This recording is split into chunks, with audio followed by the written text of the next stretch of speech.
Welcome into Sooner Tailgate Live. My name is Jason Ray. Welcome to our fifth edition of the Sooner Tailgate Live show. Happy Friday to everyone. It is August 4th, 2023, and we are in the middle of it, guys. We are in the middle of a lot of good things happening around the University of Oklahoma, just in terms of excitement around the football season, recruiting, and everything. So welcome in, settle in for the next hour. We'll talk. I'll get to what we'll talk about here in a minute. So hope everybody is staying cool and enjoying their wrapping up their work week. In a good fashion. So let's kind of get started and talk through some things first before we kind of get to our topics of conversation today. Go make sure you go follow me, and I changed it to, I guess it is X now, officially. So I don't know what you call them instead of tweets. I don't know if they're posts considered now, but anyways, go follow me. Go follow me there. Very active, especially this time of the year. On it, go follow me, and I'll give you guys a follow back always. Also, make sure that you join us every Wednesday at 11:30 a.m.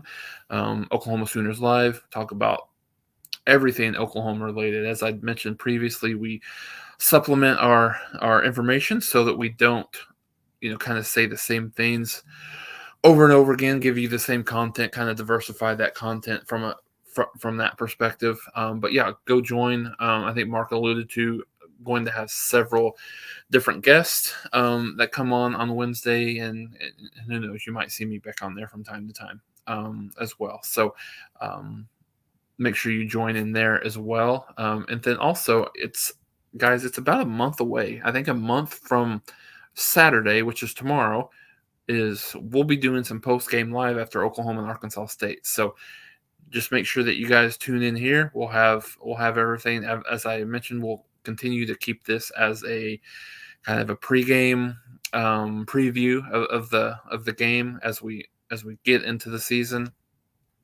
and then kind of go from there on what that looks like. But yeah, really, really good stuff. Excited to have you guys here. Excited to be on here, as always, with you guys. And so I put a little bit of a teaser on X a little bit ago, but there's just so much going on. Whether you want to talk, some fall camp notes. There's obviously a lot going on conference realignment, even more kind of breaking news happening today as far as that goes. I've done some work and just kind of wanted to talk through, the Oklahoma defensive depth chart heading into fall camp here, and what I've seen. I talked about fall camp, but just some notes and some things that I'm hearing and seeing early on. And that goes Oklahoma we'll take a little bit more softball today towards the end of the show. Oklahoma got a massive transfer that was announced yesterday. And then whatever you guys got, questions, comments, concerns, violent reactions, whatever we want to talk about today, feel free to bring your questions and bring your comments. And everything, and we will talk absolutely. We will talk some softball. I'm very, very excited. I know it's so far away, and very excited about football too, but very excited about the softball season coming up as well. So let's start, as we always do. I think let's start and talk about some of the recruiting stuff. So I think from the last time that we talked, the only difference is MPM pledged his commitment to Oklahoma on July 31st. Was very much expected, was no surprise there at all. He had been an Oklahoma pledge, I think, silently for quite some time. So like I said, not surprised at all to hear of that. So I think Oklahoma right now, I haven't checked in a couple of days. Right now, I think Oklahoma's number 16 overall in the 247 composite rankings. So I think there's always, I think it starts and pretty much ends with the defensive recruitment right now for Oklahoma. And I think specifically there's about 4 or 5 names that you kind of look at if you're Oklahoma when you look at Williams, Nwaneri, David Stone, Dominic McKinley, Nigel Smith, and Danny Okoye. So I think those are the 5 guys really that Oklahoma is obviously zeroing in on as far as that goes. So I'll start at the top and kind of tell you what I know, kind of what that commitment date looks like, and kind of what the chances are. I think for Oklahoma, I think when you talk about Nwaneri, he has moved his commitment date to August 14th. This one's wild. I think, as you would expect for one of On3, number 1 player in the country. I think overall, no worse than number 3 or 4 overall in the country. So, from what I understand and kind of my intel and from what I've led to believe, I think Oklahoma still leads. I think it is narrow. I think there's some things happening with NIL and packages, both with Oklahoma and Missouri. To be honest, that's really that's really causing him to really continuously think about where he's at. Like I said, I still think Oklahoma leads. I think Missouri has made a significant push. I think it's close right now. At one point, I thought it was a pretty wide lead, but I still think Oklahoma leads. Oklahoma has done. I think what you're going to see before this recruiting cycle is over, I think we're going to see the fact that Oklahoma has gone all in on the defensive side of the ball from a recruiting standpoint, more so than they've ever done in the past. So I think that's going to pay dividends, and I think you're going to see that continue to show itself. So still like where Oklahoma's at. I think one of the things that you look at when you're looking at some of the insiders that know some things about this recruitment is the fact that a lot of the Oklahoma people knew well ahead of time that that Nwan's commitment date was moving to the 14th. There was not a lot of intel from the Missouri side that they didn't know that was the case. So I think, and one of those things, I think you have to think that Oklahoma still continues to lead here, and it's like I said, it's by a small margin, but I do think that Oklahoma continues to lead here. Boomer Sooner, Bass Raider, absolutely.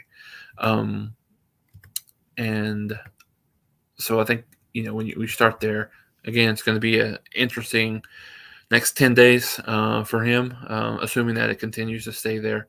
But I think that will be where he lands right now. If I had to say, could change. Very, very close. I think some of the people I've heard, it's kind of a little bit more 50-50, like 55-45 OU over Missouri. So right now, but I don't think Georgia is really legitimate in this recruitment anymore. I think it is down to Oklahoma and Missouri at this point. And then you got David Stone. August 26th is his commitment date. IMG plays on ESPN2 that evening, I believe, which is a Saturday. So expect his commitment to happen at some point during that game. Still think it's heavy Oklahoma. There's nothing that's happened to lead me to believe otherwise. He does some troll jobs on social media, so I think a lot of people, like I said, loves playing the game. So I think he's still going to be a Sooner. There's nothing that's led me to believe anything different on David Stone. Dominic McKinley, he will. I don't know that this is official, but I think September 1st is probably when he's going to make his decision in terms of what his pledge is. I think right now this is an OU Texas battle. I think at one there's been long belief that he's right outside of Baton Rouge, LSU territory, that LSU is going to be hard to beat at this point. I don't think LSU's really even in the conversation at this point. I think it's Oklahoma and Texas. I think Texas probably if I were to lean one way or the other, I think Texas might have a slight lead there, but I think it's very, very close. With him. So I think there's a lot that he likes about Oklahoma, a lot that he likes about Texas. So I think it's going to be a Red River battle for the next month. So a lot of things can change here and there with that recruitment. But I would give Texas a slight edge right now. For McKinley, Nigel Smith, I believe September 8th, I think is what I've heard. Still feel good where Oklahoma's at there. I think Alabama's making a little bit of a push for him, but still like where Oklahoma sits with Nigel Smith. And then Danny Okoye, he's going to be one that's going to be kind of a wait and see. If Oklahoma improves as much as a lot of people think, he's one of those. He wants to see what not only Oklahoma but others, but he wants to see what the season, what the schedule, how well Oklahoma's doing during the season. So I think Oklahoma is still in part of the conversation for sure. I don't know that I would say that anyone specifically leads for him. Alabama's in the mix with him as well. So I think that certainly will be one to watch as you go into the latter part of fall into the winter time frame for him. Let's see what else. Those are the five guys on the defensive side of the ball that I mentioned. As you kind of move over offensively, Caden Durham on August 25th. LSU has a ton of momentum here. I think it's LSU until it isn't right now. I think there's some track and field situation that's enticing for Caden and LSU.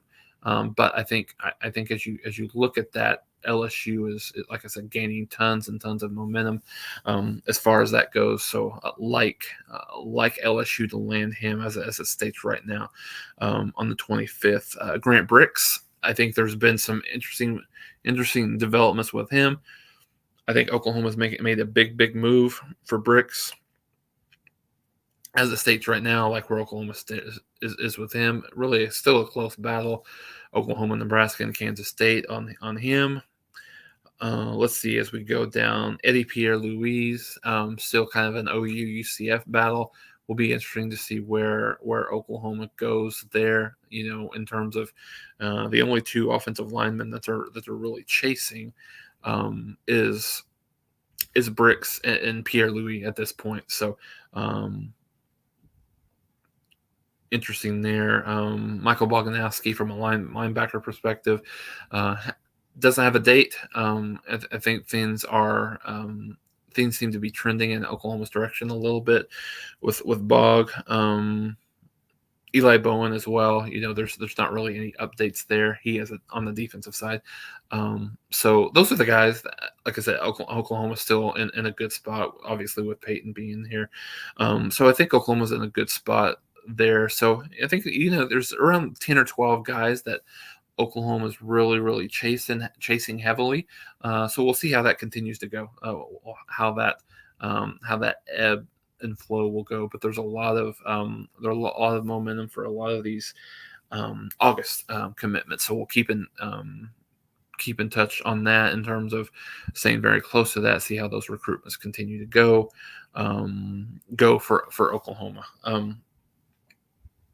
And so the other thing, let's talk a little bit about fall camp. Fall camp opened up yesterday for Oklahoma. Media availability was on Tuesday with all the coaches and players and such. And there was, like I said, the first day of camp was yesterday. Had another day today with a little bit of media availability, early on in the camp. So just a couple of things that I've noticed that I'll pass along that I think are interesting of note, and just in terms of some of the things that are being said by some of the coaches, players, some of the things that I've seen in terms of who's playing well, who's showing out, who has a real chance to be a big difference maker, kind of on both sides of the ball here.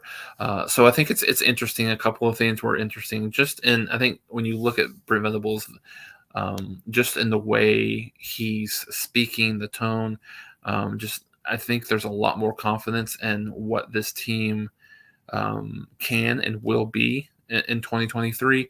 I think there was a little bit of kind of very, very cautious optimism last year. I think it's been replaced with some real confidence that he really likes the makeup of this team and what this team could be here in 2023. Still got a lot of work to do, obviously. By no means is a finished product, but I think that's the one thing out of some of the meetings and conversations. I think, and I think the other coaches are really taking his lead and exuding that confidence and feeling like in a good spot where where they are at right now. On both sides of the ball. So I think you take that as part of the consideration, and I think over the last couple of days, as I've seen some videos and just some intel that I've been able to hear, I said I'll just start with the one. I think the one big concern right now. There may be more, but I think the one big concern on the offensive side of the ball is the depth at the tight end position. You've got Austin Stogner, who is your bona fide starter, but then you've got a couple of kids that I think Oklahoma was counting on for depth that's out right now. When you look at Caden Helms and then you look at Jason Llewellyn, both of those are out with injury right now. So it'll kind of remains to be seen how long they'll be out. So Oklahoma is paper thin at the tight end position. So injuries there are just catastrophic. So we'll see how that goes. I think you may see Oklahoma in a little bit more five wide from time to time and a little bit more two back sets. That doesn't necessarily require two tight ends on the um, on the field at the same time, and then we'll see how some of those others step up. So you got Blake Smith that came over from Texas A&M. You got the walk-on Josh Faneuil that played pretty well in the spring game. But there's some concern there, I think, just in terms of what that depth looks like. Then the other things, I think the big difference for me, and it's really hard to tell. They don't have the pads on yet, so it's really hard to tell. You'll get more real true information and get more intel once the pads start coming on. Then when you start having some scrimmages and things like that, there'll be some more big time intel. But I think the first and foremost is just looking at the body types is in a much better spot than what it was at this point last year, particularly on the offensive and defensive lines. More specifically on the defensive line, but I think you're seeing, I think you're seeing that time in the weight room for a couple of years for some of these kids, and then just guys that are ready a little bit more, maybe bought in than some of the guys that were here a year ago. But I think there's some big difference makers that you're going to see, and we'll get into that. I think in some of the media availability today, Venables kind of called out a trio of playmakers that were really impressive to him. He talked about Austin Stogner, talked about Jaquays Petaway and Jaden Gibson. Those were the three. I think Petaway has a real chance to be I think he's a guy that I think may potentially end up being a starter here this year, and coming in as a true freshman, a different type of player for Oklahoma. But those are the three guys, and like I said, the other, I think you just see just ton of improvement out of Jaren Kanak this year. I think we'll talk about this later, but I think he ends up being our starting middle linebacker this year. And so Dejon Terry is a guy that looked very, very impressive. Jordan Kelly looked very impressive. And so those are just kind of my early thoughts on how this is looking. And we'll kind of dive right into kind of our defensive depth chart. So any questions or comments that you guys have, please feel free to bring them here. So just a couple here. Nwaneri sure looked good in the uniform. Absolutely agree, Jimmy, without a doubt.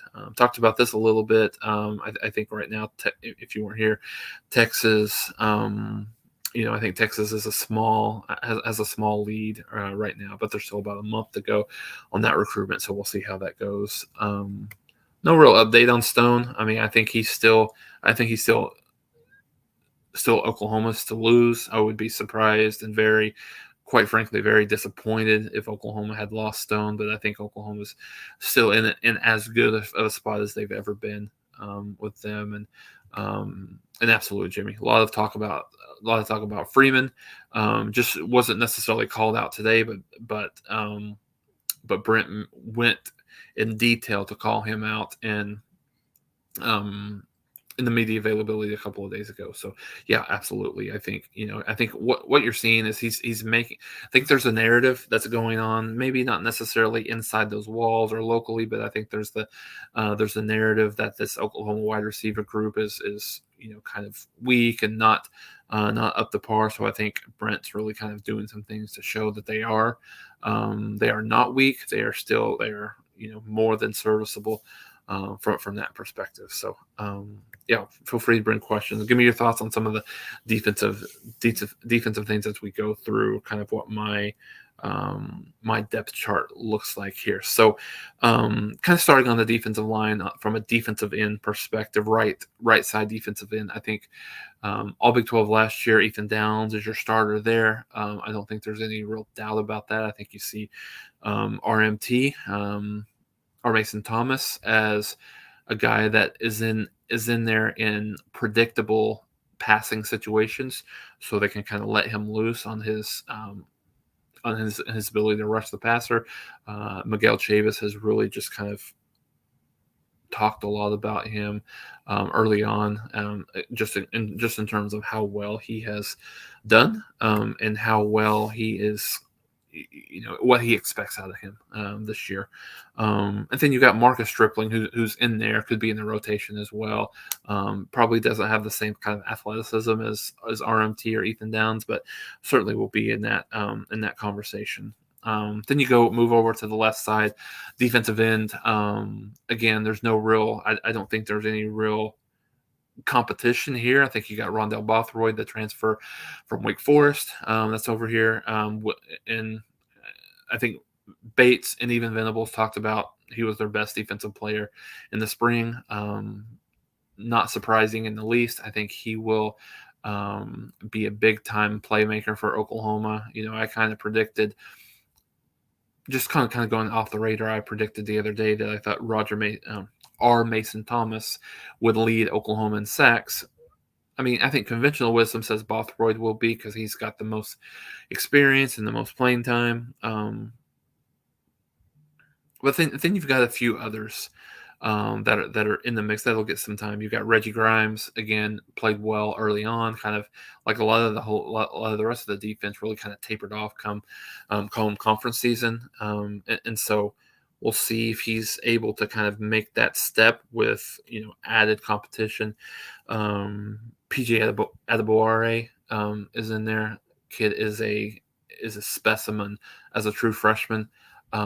He's going to be too good to keep off the field. I don't know that he's like a starter right now or getting starter types of plays on the field, but he's going to be too good to keep off the field early. And then as he learns the playbook, as he learns how to play the right way, he's going to be a big time player for Oklahoma. Not only his career, I think he'll be this year. And then Trace Ford, I think, is very situational, very much like our Mason Thomas. I think they're going to use him, to try to get to the passer and things like that. So those are kind of my defensive ends. And I think before we go forward, the one thing that I forgot to mention that Venables mentioned the other day was, and I don't know if this was really just kind of light a fire under some of these guys that have been there previously, but he made the comment that from a front seven perspective, that Danny Stutzman might be the only starter that was a returning starter from last year that is a starter this year. So, I mean, I think that really, remains to be seen in terms of what that looks like. Ethan Downs was a starter last year, but so is there a thought that our Mason Thomas could really kind of supplant him as a starter? So we'll see how that goes. Nose tackle, I really like Dejon Terry here. I think there's a Jordan Kelly has done a lot of good things there. Um, so I think those would be the two that I would kind of lean towards in terms of you know, being starters. But you want to have a lot of rotation there, a lot of solid rotation. So I like Dejon Terry, I like Jordan Kelly there. You know, I think Phil Pia's the transfer over from Utah State is I think he's a guy that could get into the mix. He's still kind of fighting off an injury. Then you've got Texas State transfer Davon Sears there. I think what you're seeing, and then we've got Kelvin Gilliam that I haven't even mentioned. Oklahoma is in so much of a better shape on the interior of the defensive line than they were last year. I think it's going to be um, really incredible to see. Then when you look at the defensive tackle position, I think I like the combination of Isaiah Coe and Jonah Lualua there. I mean, I think you've got to take stock in the fact that Brent Venables brought Lualua to media days, so I don't think he is a guy that's you wouldn't bring a guy there that's not going to be a somewhat of a big factor, just in terms of what that looks like in terms of his playing time and things like that. So I think you've got those two guys. You've got Grayson Halton, who is going to be a factor as well from a depth perspective, without a doubt. And then Jacob Lacey is a guy that probably it's going to be. It remains to be seen how much he's going to be able to contribute this year. He's got the blood clot issue that hopefully has been resolved, and now they're just. I mean, you've got to be. It's one of those situations where you've got to be very very careful, with him and with a blood clot situation. I think Oklahoma knows that from Jalen Redmond previously, and so I think they're going to bring him along very slowly here. So that's my look at the defensive line as well. Yeah, Weston got you here. Kelvin Gilliam talked about him a little bit. You've got such good competition. You've got good. I think this is the new buzzword this year for Oklahoma's competitive depth. So I think you've got good competitive depth all across the board, specifically here on the defensive line spot as well, right? So now let's go into the linebacker position here, and so I think this will be interesting to see how it unfolds. As I talked a little bit ago, I like Jaron Kanik at middle linebacker. Certainly, there's going to be some competition there with Kobe McKenzie, the transfer from Ferris State, Connor Neer, and Samuel Osamigo as well. We'll get some look there again. Very much similar to the defensive line. There's a lot of good competitive depth there from that perspective. As well. So I think where Oklahoma was at a year ago. I think Brent said so there was about 4 guys that they felt comfortable with being able to play. So there was no challenge, and now you've got. I think he'd mentioned there's probably 8 or 9 guys that he feels comfortable that they could throw out there at any time. And so we'll see how that goes at the will or weak side, either way you want to put it.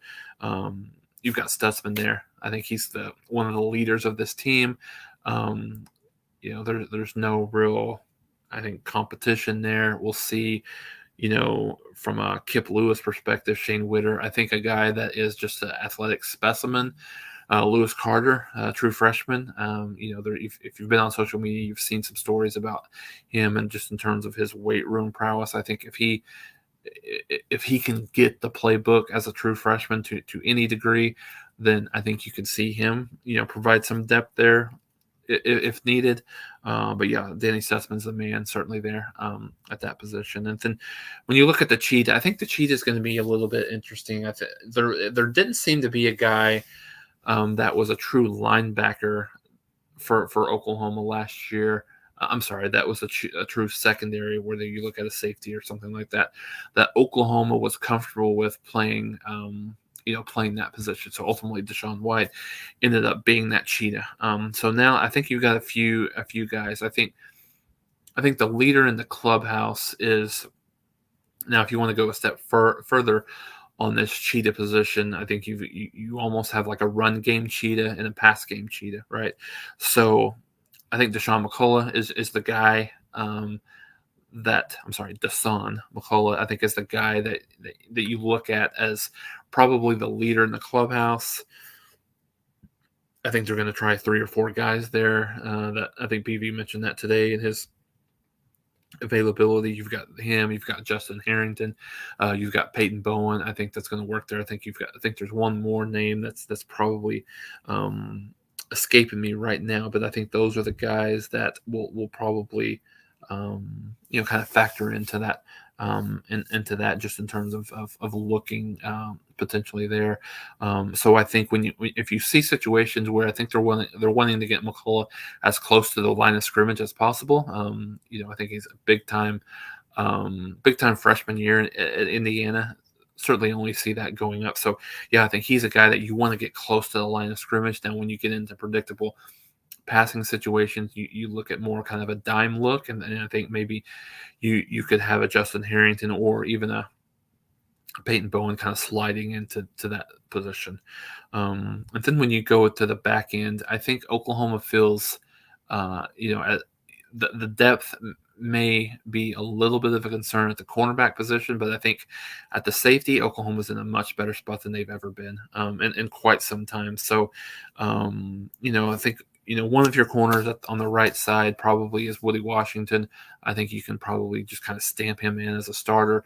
May not have the athleticism of some of the newer kids that Oklahoma has had coming in, but I think in terms of being a true cover corner, I don't know that you've seen anyone that's quite as good as him.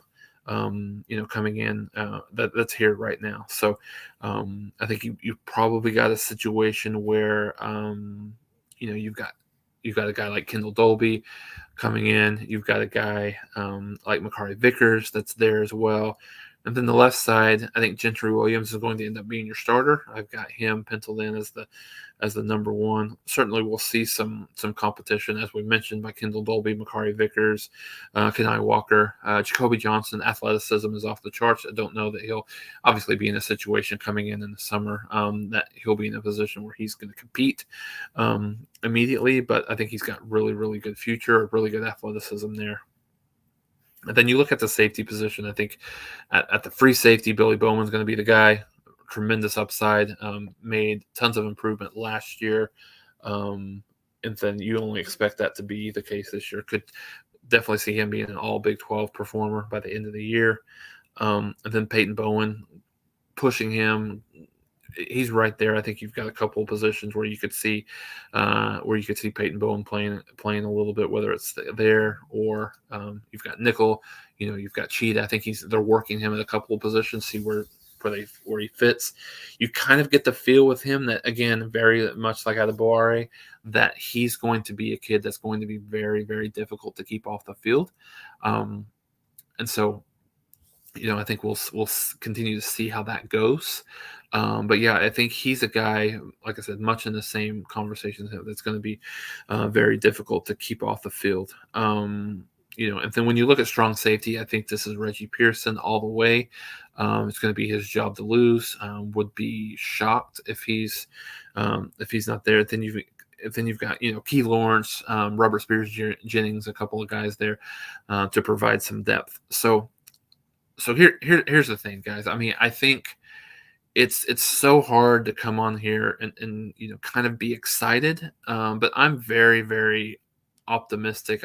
Whether it's the hopium, I think this defense is going to look so much different, so much more athletic, so much bigger, stronger than they were a year ago. Now, I'm not going to come on here and say this equates to a top 10 or top 15 defense. I think if this team can be maybe a top 50, top 60 defense overall, then I think this gives Oklahoma an opportunity to obviously build on that, but more than that, prove that, okay, this is the right man for the job in terms of Venables. They've got the right coaching staff in place. They're building everything up. So to go from in the hundredths where Oklahoma was last year, if you're top 50, top 40, top 50, top 60 this year, I think it pays dividends. I think you're going to hear a lot either from me or through the media or through the coaching staff. Competitive depth is going to be a big time game changer. I think you're seeing that the second year in the off-season conditioning program under Schmidt is going to, again, that's going to pay a lot of dividends in terms of the guys are going to be used to what that body type is, or what their body type is, and the rigors of what that looks like. And then I think you've just got better players that are in here. That Oklahoma's been able to you dismiss some of those guys that and help them move on that weren't here and that were here that weren't really playing at the level that they needed to be playing. And then you've certainly got other guys that from a recruiting perspective and transfer portal that Oklahoma's went all in on. So you really like your depth. I think the only concern for me is at the cornerback position, how solid that depth is. And I didn't even mention the nickel. I forgot about that one. At nickel, I think Josiah Wagner, and again Peyton Bowen is another guy there. I think Wagner showed tons of upside in the spring, and I think he's going to be a guy again that's difficult to keep off the field as a freshman. And I think typically BV doesn't like to play freshmen as much as. But I think he realized kind of a little bit of the error in his ways and really not going to those freshmen as early as he should have last year. And so I think there's going to be a lot less ability to push back on getting some of those younger guys playing time early on in the season. So, yeah, absolutely. Playing time, either cornerback, nickel, one of the two. Yeah, it will be in the two deep as far as both of those go. Boomer. So a couple of things. So let's talk about, before we get to softball a little bit, let's talk about conference realignment. Now I know this doesn't really impact Oklahoma, but if you're a big time college football fan, I think it's very interesting. It's a little crazy to see, and I don't think at this point there's not much that really should surprise us. So I think last week we talked a little bit about Colorado joining, moving from the Pac-12 back to the Big 12, and sort of kind of that got the ball rolling. There's a lot of things that have been, and it's been like if you follow Twitter, X, whatever, very closely, it's like hour to hour things are changing and moving. So you saw Florida State the other day basically talk about they're in the process of getting out of the ACC, but more of the conversation's been related to Pac-12, Big 10, Big 12, right? So I think I tweeted out earlier that this is more of it's like a soap opera. You have to just watch every little second to see what's going on. I think there was some momentum around Arizona joining the Big 12 last night. Would they go with Arizona State go with them? What about Utah? And then there was some thoughts about Oregon and Washington maybe having some interest in the Big 10.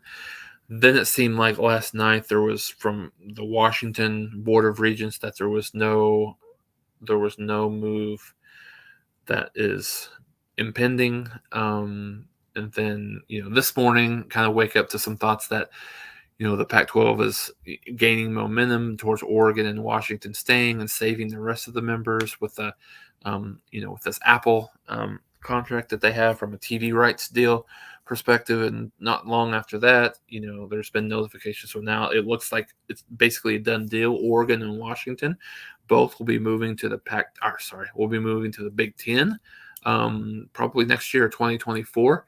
And then you've got Arizona that's kind of all but wrapped up to the Big 12. Now what remains to be seen is what happens with Arizona State and Utah. I still think Arizona State and Utah end up going to the Big 12, with them because the a Pac-12 conference without UCLA, without USC, without Oregon, without Washington ceases to exist in the manner that it existed before. So I think if you're, and I haven't heard this, officially, but I heard that the Apple had pulled their deal, so there's still no media rights deal whatsoever, I think, on the horizon. So I think the Pac-12 is in really, really, really bad shape right now. So we'll see how that continues to go. I think, like I said, I think Arizona and Arizona State and Utah ultimately end up coming to the Big 12, and credit to the Big 12. I think a lot of us thought it was dead a couple years ago. And then now it is very much alive and well, and they could end up going to 16 teams before it's all said and done. So they have kudos to them, to the conference. And now, what does the SEC do at this point? Do they potentially chase Florida State? Is Clemson part of that discussion? What does that look like? I've heard rumors that there's up to 6 or 7 teams in the ACC that's kind of planning on a mass exodus. So we'll see how this continues to go. I think that things will move quickly. It'll be a lot of craziness here over the next few weeks and months leading up to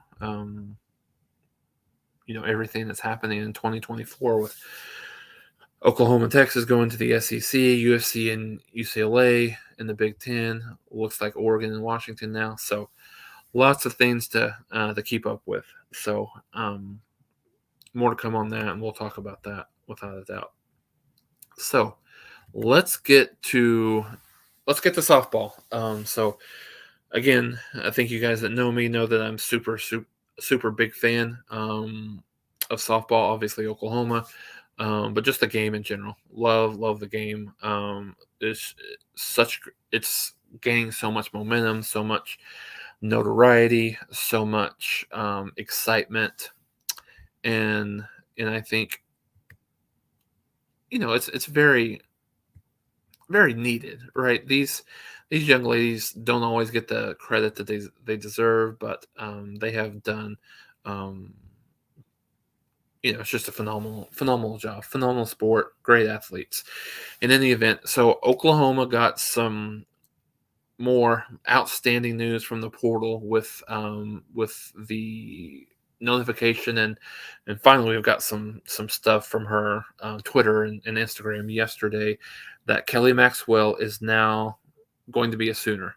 And I think you've seen this in a couple of different ways over the last year or so when you look at when you look at Trace Ford had moved over, and when you look at Lexi Keys that had moved over from a basketball perspective, and then you look at now Kelly Maxwell that has moved over, and Fang, you got it right, the evil empire, and we'll talk about that here in a second. And so, what does that mean for Oklahoma? I think what it means is Oklahoma has solidified themselves even more so. Personally, they were the overwhelming favorite to win again in 2024, but I think even more so with Kelly Maxwell. We're in a lot of group chats and talk about this. You've got a lot of teams such as UCLA, Florida State, Florida, Tennessee, and there's a bunch of others, but those are I think those are the main ones from a blue blood perspective. LSU is another. Oklahoma State is another that they are fighting to be 2 to 3 deep in the circle, whereas now you have Oklahoma that is 5 to 6 deep in the circle, and I'm talking about not 5 pitchers that can pitch. You've got 5 legitimate. You've got 4 bona fide and potentially 5 legitimate aces on this team. When you look at Nicole May, Kelly Maxwell, Carly Keeney, the transfer from Liberty, Peyton Monticelli, the transfer from Wisconsin, and then you've got Kirsten Dale as well, who is a budding superstar. So So there's a lot of ways to look at it. I think it's going to be very intriguing to see the way Patty and Jen Rocha, um, get innings for these young ladies. I think you've got a lot of them. You've got Monticelli and you've got Kirsten Dill, who are the face of this franchise from a future perspective. But then you've got Kelly Maxwell and you've got Nicole May and you've got Carly Keeney, who are all in their final year um, for Oklahoma this year. So I think I would, right now, as I look at it, I think you look at Monticelli as more of a as a kind of a relief where she does the most damage, and I think you've got the other four that get more of the um, starting role. So I put something out there earlier that I mean, I wouldn't be surprised to see something like, Nicole May and Kelly Maxwell get probably 100 or so innings apiece, get the bulk of the starts, and then you have Kirsten Deal and Carly Keeney in the neighborhood of 75 to 80 innings, and then you've got Monticelli that's in the 30 to 40 inning range, and obviously that changes, depends on how many run rules you have and things like that. But I think there's a when you look at the diversity that this staff has, I think it's quite possibly the best staff that Oklahoma has ever had. I mean, I think where you started this transfer portal season with Oklahoma losing Jordy, and again, love Jordy. She was the most dominant pitcher in college softball this year. The way that she kind of transformed her game when she struggled a little bit early in the season with walks and control issues, and she was just so dominant in the Women's College World Series, and then just the back half of the season overall. But just as much as I hated losing her, and I'm going to be a Jordy fan, I will be a Nebraska fan when they're not playing Oklahoma all year. Would love to see if Nebraska makes it to the Women's College World Series and makes it to the championship series. Would love to see that. But I think this staff is actually going to be better in 2024 with the experience that they have altogether. So the one thing to remember about Maxwell is, and again, she struggled a little bit this past year, but still had a sub 2 ERA, 1.9, somewhere in that neighborhood. So look for a lot of improvements from her. She struggled a little bit with control at times. I think Jen Rocha will do a lot of wonders with her from a delivery mechanics perspective. That will help her confidence. I think mentality she struggled with from time to time this past year. I don't think that she got the level of support probably from her coaching staff that she really probably required. And she actually did pitch with a blister. With a large for a large majority of the year, so we'll see how that heals and things like that. So, yeah, very very exciting stuff. And I think as you go into the further, I think the fall camp battle series will be interesting to watch. This year, I think there's a couple of storylines that I kind of have in my mind. I think first and foremost, the shortstop competition. In the fall, where does that lead, right? I think you've probably got four or five girls that will kind of compete and vie for that option. I think you've got Tiara Jennings that could potentially look there. I think you've got Alyssa Brito that might go, be in that competition. Alina Torres will be in that competition as well. Avery Hodge will be in that competition. So, kind of depending on where that goes, you'll have another couple of areas of competition related to that. So, let's say a spot gets taken. Let's say, let's just say Burrito gets that role. I could see a situation where Alina Torres would move over to third, and then you've got and then you've got a situation where you've got a open spot in the outfield. Then you've got some competition there. I think you've got two true freshmen in Cassidy Pickering and Ella Parker that will really battle for um, the spot either as the DP or as a right fielder if that happens to be the case. Let's say T.R.A. Jennings wins the job, then you could still see a situation where Alina Torres comes in and is your second baseman. But then you've got some other young ladies that are going to be part of that competition as well. If Avery Hodge doesn't get the shortstop role, I see her, kind of battling, with Quincy Lilio. You've got Hannah Core that's going to be coming back off surgery. So a lot of really good, solid competition for Oklahoma. Again, I think Oklahoma is the considerable favorite this year, maybe even more so than last year with what Oklahoma's got bringing back. But this is maybe more so, and Fane can keep me honest here. I think he'd mentioned since either 2009 or 2019, this is the biggest senior-laden Oklahoma team, that Oklahoma has had in a long time. And you've got I think this is going to be one of those years. It was last year, but I think this is going to be one of those years where you just have to, as a fan, when you watch these games, just sit back and just enjoy the greatness of what this team is going to look like. Right? I'm not here saying that this team is going to be better than they were last year. Things are different. It's hard to beat 62-1. But I think this team has an opportunity. But like I said, with the seniors, you've got, and not only the seniors, but you've got some of these young ladies that are the best at their position in the history of the program. Right? When you look at T.R.A. Jennings, probably the best second baseman Oklahoma's ever had. When you look at Jada Coleman, the best center fielder that Oklahoma's ever had. When you look at Kinsey Hansen, the best catcher that Oklahoma's ever had. And then you've got